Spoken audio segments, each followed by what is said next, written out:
Ariel Helwani in Dallas for UFC 185 alongside the UFC lightweight champion Anthony Showtime Pettis, who meets Rafael dos Anjos this Saturday live on pay-per-view. Anthony, it's such a treat to see you just a few months after your last fight. Was this your idea to come back so quickly? Yeah, most definitely. I mean, I had a year off, and I just want to stay active. I'm healthy. This guy, had a great performance, so let's do it. So, your good friend Khabib Nurmagomedov continues to talk smack, and he says you didn't want to wait for him, which strikes me as a bit of a weird concept because I feel like the champion shouldn't have to wait for a contender. Are you getting annoyed of all this talk? No, man. He wants a title shot. He's got to talk as much as he can. He has Cowboy to get through. Cowboy is no easy task. And if he does get through him, I hope he does get through him because I want to whoop this guy's ass because I'm tired of hearing him talk.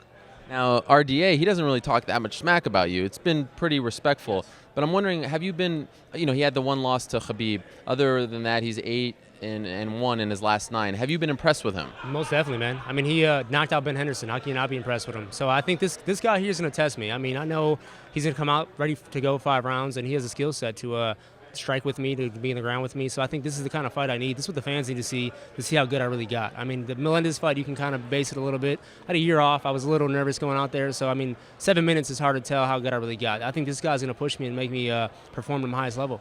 You were nervous. That's surprising to hear. You know what? I'm always nervous, but going into the fight, I was in my head like, all right, it's been a year, man. Let's see how it feels. Let's get back at it. So I rate that like a 60% of my actual potential. So I think I have so much more to show. Did you feel a little off, like a little rusty? Not off. I just felt like nervous, man. I was like, this is a year off. I'm co-main event. I'm defending my title. It's a lot to come back to. You take a year off, you're defending your title. It's a lot to come back to.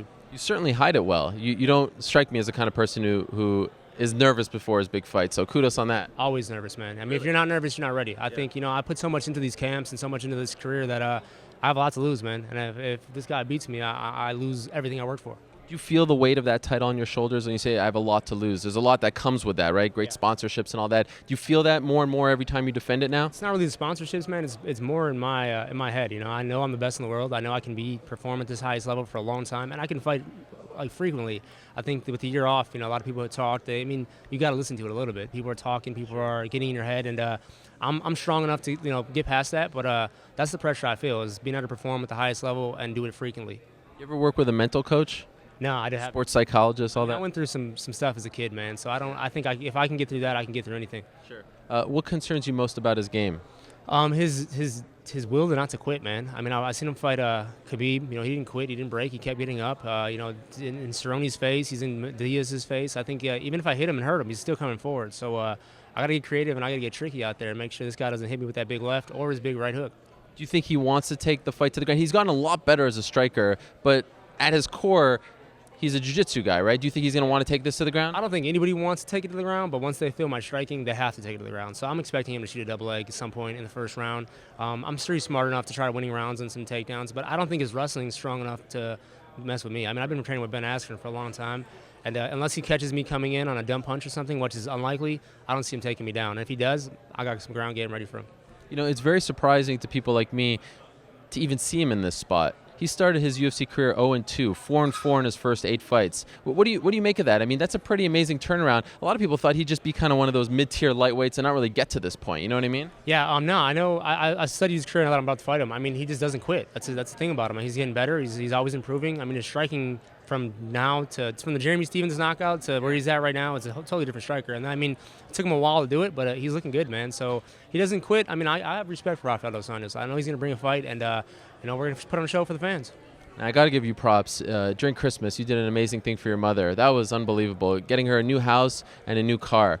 We saw what it meant for her. She was very emotional. How does that make you feel, a son buying his mom that stuff? What's that like? Felt amazing. You know why? Because what she went through with us and what she put us, how much she sacrificed for 3 boys to do taekwondo, to put the box, and to go to private schools. She sacrificed a lot as a single parent. So for me to even give her back a little bit it feels good, And she's out here in Dallas. She says she's going to watch this time, so I'm excited. She usually doesn't watch. Well, she comes to the fights, and she's out here in the arena, in the bathroom saying prayers. Do you like having her here? I do. I like having her because I like her to see the success. I like her to see the whole arena going crazy for her son, and to know that this is a real. I still have to prove that it's a real job to her. Yeah. She's like, when are you gonna get a real job? What? But that job got her the house and the car. Exactly, but she doesn't see it as a real job yet. Really? She want you to do something else? Nah, I think she's a worried mom. She doesn't want her son to get hurt, and she wants me and my brother to have a good future. So I'm trying to stress her that I'm doing well, but we'll see. Poor lady, she has 2 sons on the card. That has to be torture, right? Yeah, well, Serge is the second fight of the night, and I'm closing it out. So she gets to like get all hyped up, watch Serge fight, calm down, and then watch me fight.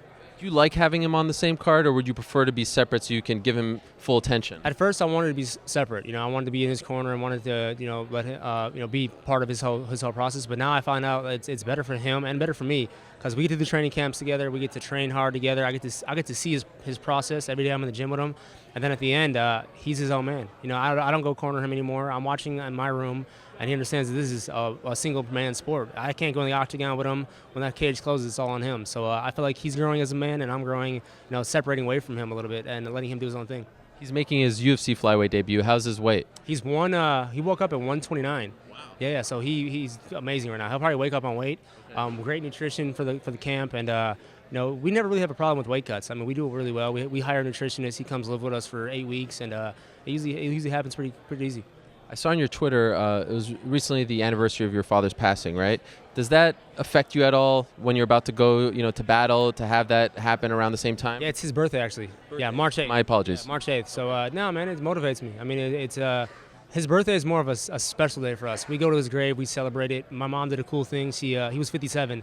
She bought 57 balloons. Every family member had to come, share a memory, cut a balloon, let it fly away. Wow. So it's cool to see that we're still keeping his memory alive after all these years, man. So, no, it's motivating. It doesn't affect me at all. Do you feel like he's with you during all of this? For sure. I mean, when I get in that octagon, and I can't even explain it, and I can't even really, people ask me, like, what's the feeling I get in there? I just feel like something else takes over. I mean, it may be me, all the training I've done, but I just feel really close to my dad when I'm fighting.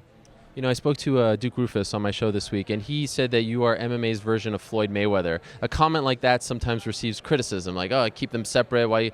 What do you make of that kind of statement? I think he means more of like the way I perform. Yeah. I mean, yeah, he's not talking about how flat. No, I know.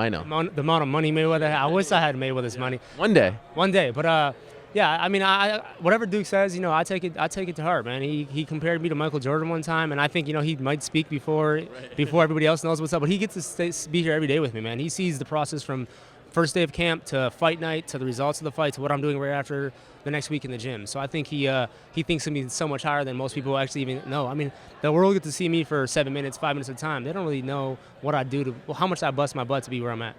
Final thing, your team has received a lot of attention as of late because of CM Punk, your new teammate.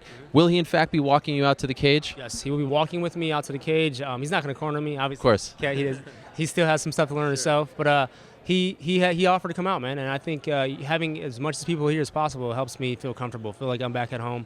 And he's a very cool guy, man. He's so humble. What's it been like having him 2 months or so, right? Yeah, about 2.5 months now. Yeah. He's so humble. I mean, I started my camp when he started coming in. So I started my camp for this fight. He just came to the gym.